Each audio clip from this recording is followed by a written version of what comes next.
Hey guys, welcome back to my new video. This is Ankit माइज। तो हमारा चल रहा था वर्ल्ड ज्योग्राफी वीडियो मेंस के लिए। महाद्वीप वाला टॉपिक हो चुका था। आज का हमारा टॉपिक है महासागर और राजस्थान के संदर्भ में कृषि व आर्थिक संसाधन जो सब्जेक्ट है आपका, वो भी हो चुका है। और इनकी जो प्लेलिस्ट है वो आपको मेरे चैनल पर मिल जाएगी। और अगर इनकी पीडीएफ आपको चाहिए तो आपको जो है मेरा टेलीग्राम चैनल है वो ज्वाइन कर लेना है। उसका लिंक जो है चैनल के अबाउट सेक्शन में दिया हुआ है। इंस्टाग्राम और टेलीग्राम दोनों का वहाँ पर लिंक दिया हुआ है। और 2-4 दिन पहले मैंने आपको एक पोल करवाया था, क्वेश्चन पूछा था कि दुनिया का सबसे छोटी समुद्री सीमा वाला देश कौन सा है। तो इसमें 81% बच्चों ने आंसर किया वेटिकन सिटी। तो भाई मानता हूँ कि वेटिकन सिटी जो है वो दुनिया का सबसे छोटा देश है, लेकिन इसका मतलब ये नहीं कि हर चीज़ में ही वो सबसे छोटा हो जाएगा। ये 81% बच्चे यहाँ पर गलत हैं। ये बिल्कुल गलत आंसर है। वेटिकन सिटी इसका बिल्कुल नहीं होगा। इसका सही आंसर होगा मोनेको, जो कि आंसर किया सिर्फ 8% बच्चों ने। ठीक है, आंसर तो बच्चों ने चारों ही इसमें किए हैं। तो दुनिया का सबसे छोटी समुद्री सीमा वाला देश पूछेगा तो मोनेको होगा। दुनिया का सबसे छोटा देश जो है वो वेटिकन सिटी है। सबसे छोटी समुद्री सीमा वाला देश तो मोनेको है ना। देखिए, कुछ आपको मैं 2-4 बातें बता देता हूँ, आप कंफ्यूज हो रखे हो। दुनिया का सबसे छोटा देश एरिया वाइज अगर पूछे ना तो वेटिकन सिटी है सबसे छोटा, फिर उसके बाद मोनेको है और फिर उसके बाद नॉर्वे। अगर पूछ ले कि दुनिया की सबसे छोटी समुद्री सीमा वाला देश कौन सा है तो फिर आंसर इसका मोनेको होगा। और अगर पूछ ले कि दुनिया का सबसे छोटा गणतंत्र देश कौन सा है तो इसका आंसर होगा नोरू। और अगर पूछ ले दुनिया का सबसे छोटा राजतंत्र देश कौन सा है तो इसका आंसर होगा मोनेको। तो इसमें कंफ्यूज नहीं होना है। दुनिया का एरिया वाइज सबसे छोटा देश तो वेटिकन सिटी है, लेकिन समुद्री सीमा के हिसाब से मोनेको है। सबसे छोटा गणतंत्र नोरू है और सबसे छोटा राजतंत्र जो है वो मोनेको है। ये आपको चारों क्वेश्चन ध्यान में रखने हैं। ठीक है, अब हमारा नेक्स्ट क्वेश्चन है, सूची 1 को सूची 2 के साथ सुमिलित कीजिए और सूचियों के नीचे दिए गए कोड का प्रयोग कर सही उत्तर चुनिए। इसमें एक तरफ आपको महासागरीय ग्रत है, एक तरफ स्थान है। यहाँ पर ये थोड़ा सा गलत हो चुका है। ये इधर स्थान होंगे, ये इधर महासागरीय ग्रत होंगे, तो ऊपर वाले पर थोड़ा ध्यान मत देना। एक तरफ आपके ये जो है ये महास्थान है और ये महासागरीय गर्त है। ठीक है, तो आपको बताना है कि कौन सा गर्त कौन से महासागर में है। नीचे आपको एक कूट दिया है, इसमें से कौन सा आंसर सही है वो मुझे आप बता दीजिए। ठीक है, तो देखिए सबसे पहले हिंद महासागर में कौन सा गर्त है ये बताइए आप मुझे कि हिंद महासागर में कौन सा गर्त है। तो हिंद महासागर में जो गर्त है वो कौन सा है, सुंडा गर्त है, जिसे जावा गर्त भी बोलते हैं। ठीक है, तो एक में आ जाएगा सी या सी में आ जाएगा एक, जो भी आप कर लो। तो सी में ए कौन कौन से ऑप्शन में है, ए और बी में है, तो सी ऑप्शन तो ऐसे ही कट जाएगा। नेक्स्ट दूसरा हमारा, उत्तर प्रशांत महासागर में कौन सा ग्रत है। उत्तर प्रशांत महासागर में कौन सा ग्रत है, तो उत्तर प्रशांत महासागर में जो ग्रत है वो है एल्यूशियन। ठीक है, ए में क्या आ जाएगा, 2 आ जाएगा, तो ये तो दोनों में ही है। नेक्स्ट है दक्षिण प्रशांत महासागर में कौन सा ग्रत है। दक्षिण प्रशांत महासागर में कौन सा ग्रत है, तो दक्षिण प्रशांत महासागर में जो है वो है करमेडिक, क्रेमेडिक। ठीक है, इसका मतलब बी में आ जाएगा 3, तो बी में 3 इसमें है, तो ये गलत हो जाएगा। तो ऑप्शन बी आपका सही हो जाएगा। और जो दक्षिणी आंध्र महासागर में कौन सा ग्रत है वो है एस सैंडविच। इसको दक्षिणी आंध्र मतलब दक्षिणी अटलांटिक, आंध्र या अटलांटिक एक ही मतलब है। एग्जाम में कंफ्यूज मत हो जाना, वहाँ पर अटलांटिक भी आ सकता है या आंध्र महासागर भी वहाँ पर पूछ सकता है। तो दक्षिणी आंध्र या अटलांटिक महासागर में कौन सा ग्रत है, एस सैंडविच है। ठीक है, इसके अलावा कुछ और इम्पोर्टेंट जो आपके ग्रत हैं या जो जिनको ट्रेंच भी बोलते हैं इंग्लिश में, तो कई बार एग्जाम, बहुत बार एग्जाम में पूछा हुआ है कि विश्व का सबसे गहरा ग्रत कौन सा है। तो विश्व का सबसे गहरा ग्रत है मेरियाना ग्रत, जिसे चैलेंजर ग्रंथ भी बोलते हैं। और ये प्रशांत महासागर में है और इसकी गहराई जो है वो 11,022 मीटर है और ये विश्व का सबसे गहरा ग्रत है। तो विश्व का तो प्रशांत महासागर का तो होना ही है। नेक्स्ट है प्यूटोरिको। तो प्यूटोरिको जो है वो अटलांटिक महासागर का सबसे गहरा ग्रत है। सुंडा या जावा जो ग्रत है वो हिंद महासागर का सबसे गहरा ग्रत है। इसके अलावा आपका जो रोमांस या फिर इसको रोम से भी बोलते हैं, ये अटलांटिक महासागर में है। और जो डायमेंटिना है ये हिंद महासागर में है। ठीक है, नेक्स्ट क्वेश्चन है, बरमुंडा ट्रायंगल निम्नलिखित स्थानों में से किन तक विस्तृत है। दक्षिण फ्लोरिडा तक, प्यूर्टोरिको तक, हवाई द्वीप समूह तक। और आपके नीचे कूट दिए हुए हैं कि तीनों सही है या केवल 2 सही है या 2-3 सही है या 1-3 सही है, कौन सा सही है। क्योंकि बरमुंडा जो ट्रायंगल है वो चूंकि एक ट्रायंगल है, इसका मतलब इसका विस्तार जो है वो कहीं 3 स्थानों तक होगा। तो वो 3 स्थानों का नाम बताने कि कौन से 3 स्थानों तक इसका विस्तार है और कौन से महासागर में है, ये भी आप बता दीजिए।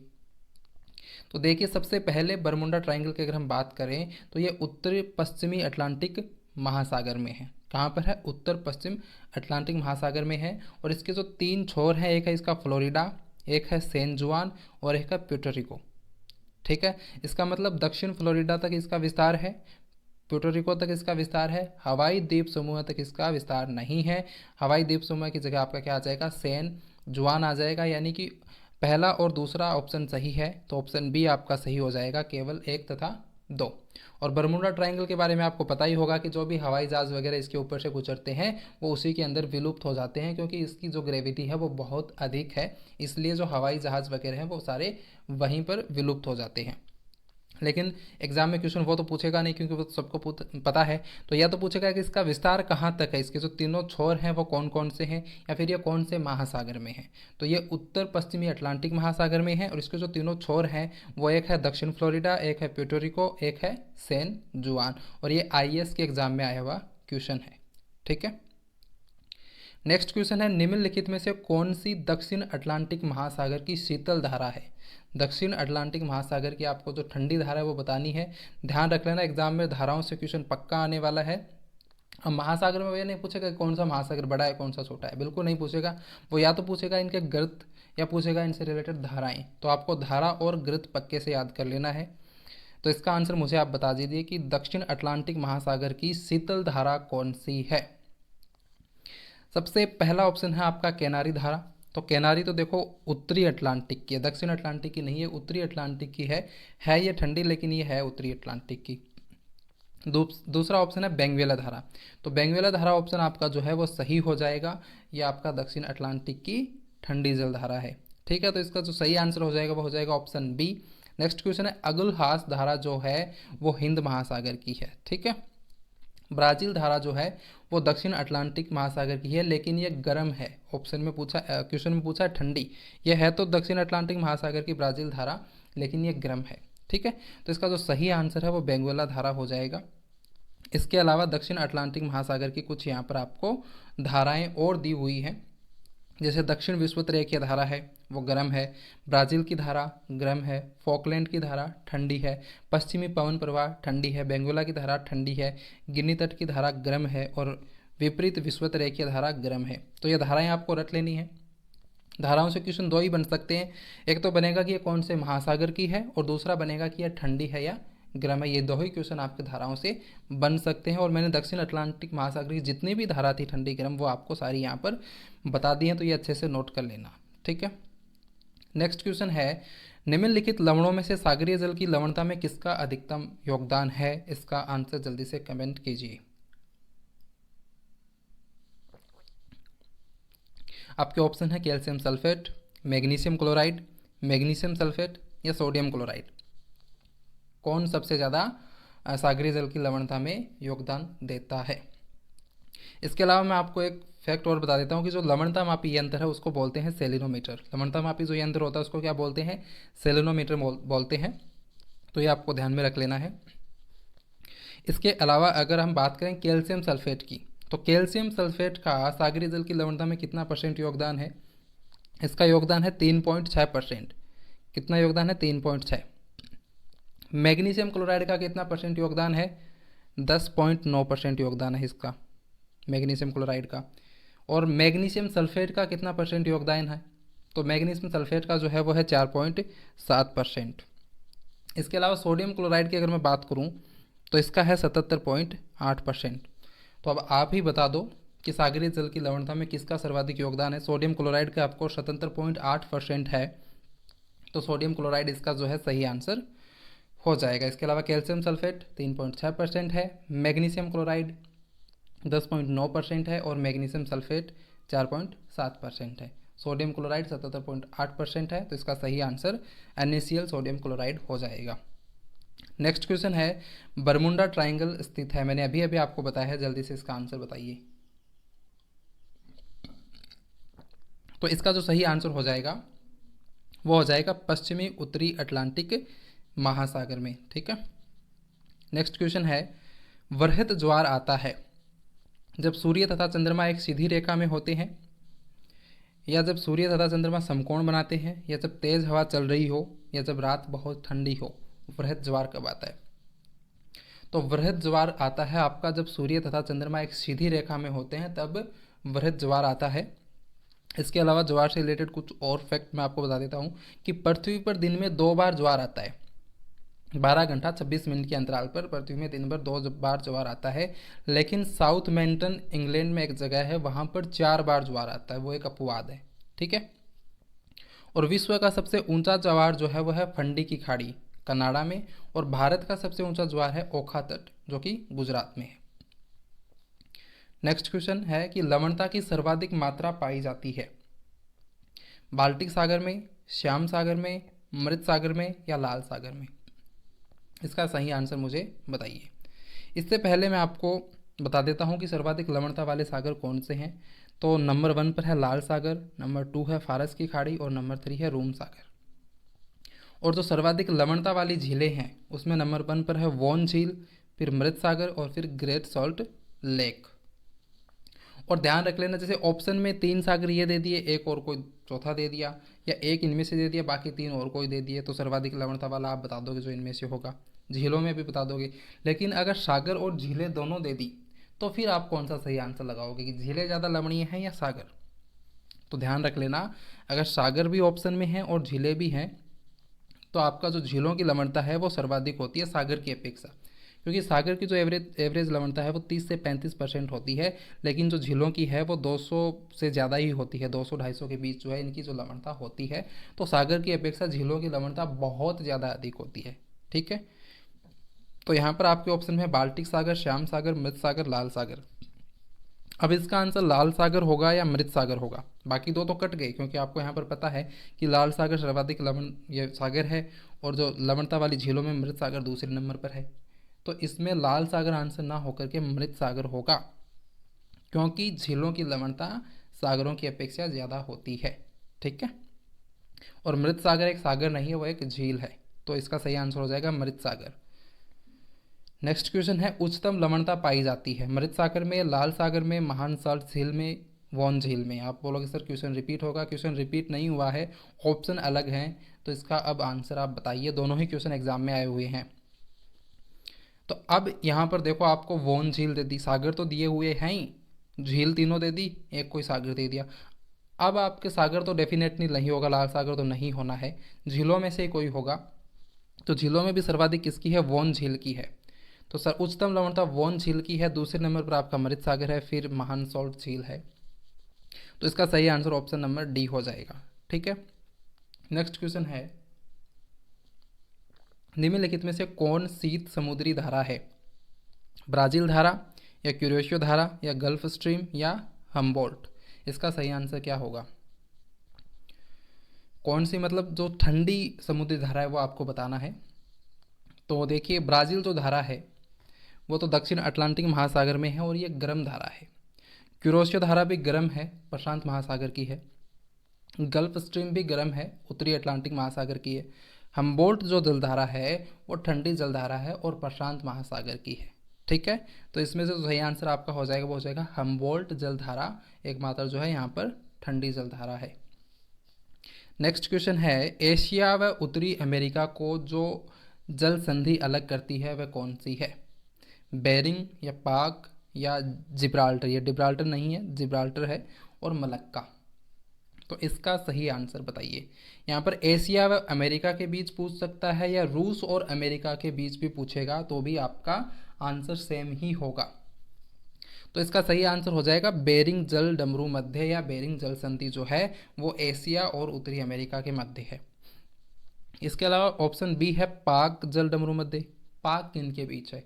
अब पाक नाम सुनकर आप सोचोगे कि पाकिस्तान और किसी और के बीच में है, लेकिन इसका पाकिस्तान से कोई संबंध नहीं है। पाक जल संधि जो है वो भारत और श्रीलंका के बीच है। कहाँ पर है? भारत और श्रीलंका के बीच है। इसके अलावा जिब्राल्टर जो जल संधि है वो भूमध्य सागर और अटलांटिक महासागर के मध्य है। और जो मलक्का जल संधि है वो कहाँ पर है? वो हिंद महासागर और प्रशांत महासागर के मध्य है। ये आपको ध्यान रखना है। नेक्स्ट क्वेश्चन है पूर्वी समुद्र की स्वामिनी का नाम है। पूर्वी समुद्र की स्वामिनी किसे कहा जाता है? तो इसका सही आंसर हो जाएगा श्रीलंका। श्रीलंका को पूर्वी समुद्र की स्वामिनी कहा जाता है। और श्रीलंका को हिंद महासागर का मोती भी कहा जाता है और एशिया का प्रवेश द्वार भी श्रीलंका को ही कहा जाता है। नेक्स्ट क्वेश्चन है, समुद्र नीला प्रतीत होता है, क्या कारण है इसका? अधिक गहराई के कारण, या आकाश के परावर्तन तथा जल के कणों द्वारा प्रकाश में प्रकीर्णन के कारण, या जल के नीले रंग के कारण, या जल की ऊपरी सतह के कारण? इसका सही आंसर क्या होगा? तो इसका सही आंसर होगा ऑप्शन नंबर बी, आकाश के परावर्तन तथा जल के कणों द्वारा प्रकाश में प्रकीर्णन के कारण समुद्र आपको नीला प्रतीत होता है। नेक्स्ट क्वेश्चन है, गल्फ स्ट्रीम क्या है? अभी मैंने आपको बताया था गल्फ स्ट्रीम क्या है, जल्दी से आंसर बताइए इसका। खाड़ी में एक नदी है, या एक महासागरीय धारा है, या जेट स्ट्रीम का दूसरा नाम है, या एक धरातलीय हवा है? तो गल्फ स्ट्रीम तो एक महासागरीय धारा है ना, ये तो एक गर्म जल धारा है। और है कहाँ पर, जल्दी से बताओ, गल्फ स्ट्रीम कहाँ है? उत्तरी अटलांटिक में है और ये गर्म जल धारा। तो ऑप्शन नंबर बी आपका सही हो जाएगा कि गल्फ स्ट्रीम जो है वो एक महासागरीय धारा है। नेक्स्ट क्वेश्चन है, किस महासागर से सार्गेसो संबंधित है?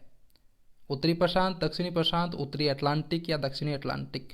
अच्छा मुझे ये बताओ, सार्गेसो है क्या? तो सार्गेसो सागर जो है वो संसार का एकमात्र सागर है जिसके तट नहीं है, जिसके चारों ओर महासागरीय धाराएं बहती है। ये कहीं भूमि से टच नहीं होता है, एकमात्र ऐसा ये महासागर है।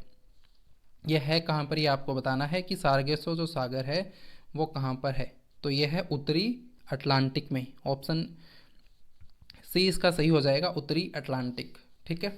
नेक्स्ट क्वेश्चन है, ग्रेट बैरियर रीफ है, ग्रेट बैरियर रीफ ऑस्ट्रेलिया के निकट एक प्रवाल भित्ति है, या राजस्थान में एक जल विभाजक है, या चीन की दीवार है, या रॉकी पर्वत की एक श्रृंखला है? तो या तो आप सबको पता होगा कि ग्रेट बैरियर रीफ जो है वो एक प्रवाल भित्ति है और ऑस्ट्रेलिया के निकट है। ऑप्शन ए आपका सही हो जाएगा। नेक्स्ट क्वेश्चन हमारा है, अप्रत्यक्ष उच्च ज्वार उत्पन्न होने का कारण क्या है? अप्रत्यक्ष उच्च ज्वार उत्पन्न होने का कारण क्या है? चंद्रमा का गुरुत्वाकर्षण बल, या सूर्य का गुरुत्वाकर्षण बल, या पृथ्वी का अपकेंद्रीय बल, या पृथ्वी का गुरुत्वाकर्षण बल? इसका सही आंसर क्या होगा? तो इसका सही आंसर हो जाएगा पृथ्वी का अपकेंद्रीय बल। देखो आपको पता है कि ज्वार पृथ्वी के अपकेंद्रीय बल के कारण भी आता है, चंद्रमा के कारण भी आता है, और थोड़ा बहुत सूर्य के गुरुत्वाकर्षण के कारण भी आता है। वैसे मेन चंद्रमा के गुरुत्वाकर्षण के कारण आता है, लेकिन अप्रत्यक्ष उच्च ज्वार जो है वो पृथ्वी के अपकेंद्रीय बल के कारण उत्पन्न होते हैं। ठीक है।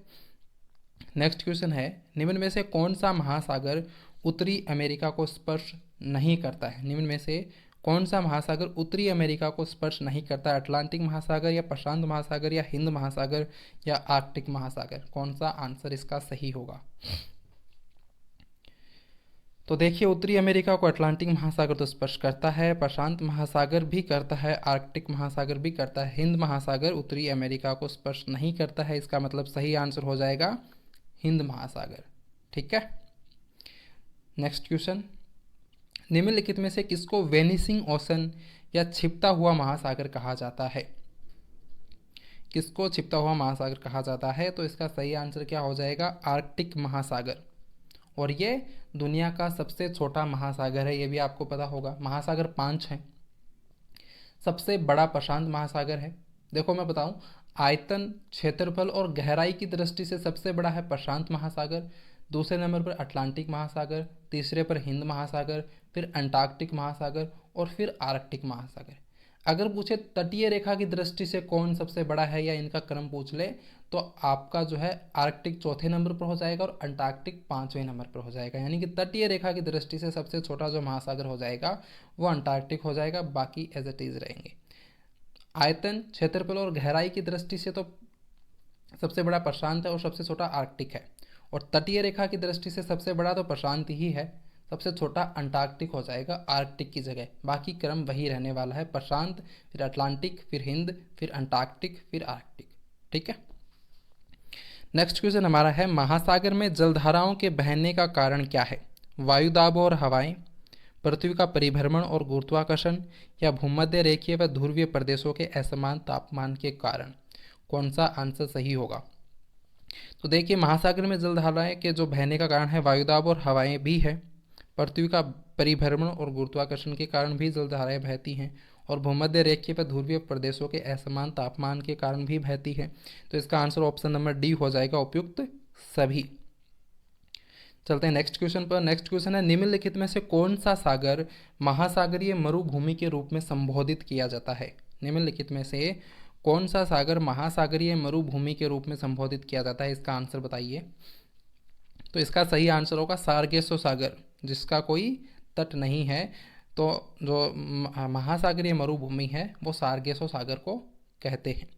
सार्गेसो समुद्र की विशिष्टता है अति ठंडा पानी या अति गर्म पानी या अत्यधिक लवणीय पानी या विशिष्ट समुद्री वनस्पति। तो इसका सही आंसर हो जाएगा विशिष्ट समुद्री वनस्पति। नेक्स्ट क्वेश्चन है, निम्नलिखित समुद्री धाराओं में से कौन हिंद महासागर की धारा नहीं है? मतलब बाकी की 3 जो हैं वो कोई हिंद महासागर की धारा हैं और एक इनमें से नहीं है। तो इसका सही आंसर बताइए कौन सा होगा। तो देखिए, बेंगवेला जो आपकी जलधारा है वो हिंद महासागर की नहीं है, वो दक्षिण अटलांटिक महासागर की है और ठंडी जलधारा है। बाकी अगुलहास, मोजाम्बिक और दक्षिण हिंद महासागरीय धारा, ये तीनों हिंद महासागर की धारा हैं। तो ऑप्शन डी आपका यहाँ पर सही हो जाएगा।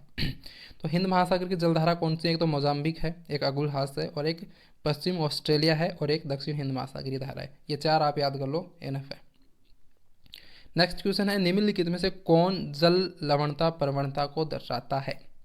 ध्यान देना, जल लवणता प्रवणता को दर्शाता है वो कौन है? थर्मोक्लाइन है या हेलोक्लाइन है या पाइक्नोक्लाइन है या केमोक्लाइन है? ये देखो 1 लाइनर है, इसमें डिटेल से पढ़ाने जैसा कुछ नहीं है, ये आपको याद करने हैं, एग्जाम में आ सकता है यहाँ से क्वेश्चन।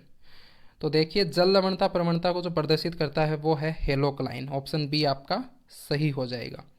नेक्स्ट क्वेश्चन है, निम्नलिखित में से कौन किसी जल निकाय में घनत्व प्रवणता को दर्शाता है? वो था लवणता प्रवणता, क्या था? हेलोक्लाइन। यहाँ पर है घनत्व प्रवणता।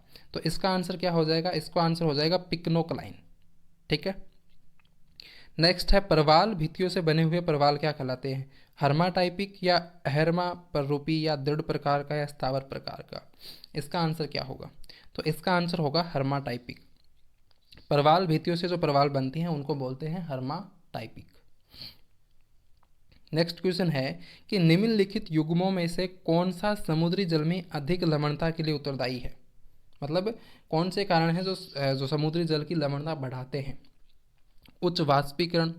देखो, अगर वाष्पीकरण उच्च होगा तो समुद्र की लवणता बढ़ेगी, क्योंकि वाष्पीकरण में सिर्फ जो जल है वो वाष्प बनकर उड़ेगा, लवण उतना ही रहना है, तो फिर लवणता की मात्रा बढ़ जाएगी। उच्च तापमान, यह सही है कि गलत है? तो देखिए, तापमान अगर उच्च होगा तो वाष्पीकरण उच्च होगा, तो फिर से लवणता बढ़ेगी। उच्च वर्षा, अगर वर्षा उच्च होगी तो फिर आपकी लवणता घटेगी, क्योंकि वर्षा होगी तो वर्षा का पानी शुद्ध होता है, उसमें कोई लवणता नहीं होता, वो तो मीठा पानी होता है। अगर मीठा पानी समुद्र में जाएगा तो उसकी तो लवणता घटेगी। तो उच्च वर्षा नहीं हो सकता है। उच्च वाष्पीकरण होगा, उच्च तापमान होगा और निम्न वर्षा होगी। तो ऑप्शन बी आपका सही हो जाएगा। उच्च वाष्पीकरण, उच्च तापमान, निम्न वर्षा, इनसे क्या है? समुद्र की लवणता बढ़ती है। ठीक है। नेक्स्ट क्वेश्चन है, महासागरीय जल में लवणता घटती है, कब घटती है? वाष्पीकरण अधिक होता है, वाष्पीकरण से तो लवणता बढ़ेगी, या पवन का वेग उच्च होता है, या वर्षा भारी होती है, या नमी उच्च होती है? देखिए, जब उच्च वर्षा होती है तो लवणता घटती है। ऑप्शन सी आपका सही हो जाएगा, क्योंकि वर्षा का पानी मीठा होता है और अगर मीठा पानी समुद्र में जाएगा तो लवणता वो कम ही करेगा ना। तो ऑप्शन सी आपका सही हो जाएगा। नेक्स्ट क्वेश्चन है, महासागरों व सागरों की लवणीयता को मानचित्र पर प्रदर्शित करने वाली रेखाएं कहलाती हैं। महासागरों व सागरों की लवणीयता को मानचित्र पर प्रदर्शित करने वाली रेखाएं क्या कहलाती हैं? इसका आंसर बताइए। तो इसका जो आंसर हो जाएगा वो क्या हो जाएगा? आइसोहेलाइन। ऑप्शन सी आपका सही हो जाएगा। सी नहीं, बी है, वैसे थोड़ा सा क्रम उल्टा पुल्टा हो चुका है। आइसोहेलाइन इसका आंसर सही हो जाएगा। नेक्स्ट क्वेश्चन है, निम्नलिखित में से कौन सी जलधारा यूरोप का गर्म कंबल के उपनाम से जानी जाती है? यूरोप का गर्म कंबल कौन सी जलधारा को कहते हैं? इसका आंसर क्या हो जाएगा? Gulf stream. ऑप्शन सी आपका सही हो जाएगा। नेक्स्ट क्वेश्चन है, दीर्घ ज्वार तथा उच्च ज्वार कब आते हैं? इसका आंसर जल्दी से कमेंट करके बताइए। तो दीर्घ ज्वार तथा उच्च ज्वार अमावस्या व पूर्णिमा को आते हैं। ठीक है। निम्नांकित में से कहाँ पर सर्वाधिक ऊंचाई वाला ज्वार आता है? ये मैंने आपको वीडियो के शुरुआत में ही बता दिया था। इसका आंसर मुझे बताइए। तो सर्वाधिक ऊंचाई वाला ज्वार कहाँ पर आता है? फंडी की खाड़ी कनाडा में आता है। और भारत की अगर बात करें तो भारत में कहाँ पर आता है? ओखा तट गुजरात में। नेक्स्ट और लास्ट क्वेश्चन है कि विश्व का सबसे लंबा ग्रंथ कौन सा है? विश्व का सबसे लंबा ग्रंथ कौन सा है? कमेंट। सबसे गहरा तो आप लोगों को बताया, मैंने बता दिया है। सबसे गहरा तो है मेरियाना ग्रंथ, लेकिन यहाँ पर पूछा है सबसे लंबा, तो सबसे लंबा है पेरू चिल्ली। ऑप्शन बी आपका इसमें सही आंसर हो जाएगा, पेरू चिल्ली में है। ये आज के हमारे कुछ क्वेश्चन थे। क्वेश्चन कैसे लगे कमेंट करके ज़रूर बताना। और अगर इसकी पीडीएफ चाहिए तो टेलीग्राम ज्वाइन कर लीजिए, वहाँ पर सभी वीडियो की आपको पीडीएफ मिल जाएंगी। तो ये एक छोटा सा वीडियो था, और अगर वीडियो पसंद आया तो वीडियो को लाइक करना, चैनल पर नए हो तो चैनल को सब्सक्राइब करना। मिलते हैं नेक्स्ट वीडियो में। Thank you so much for watching. Bye.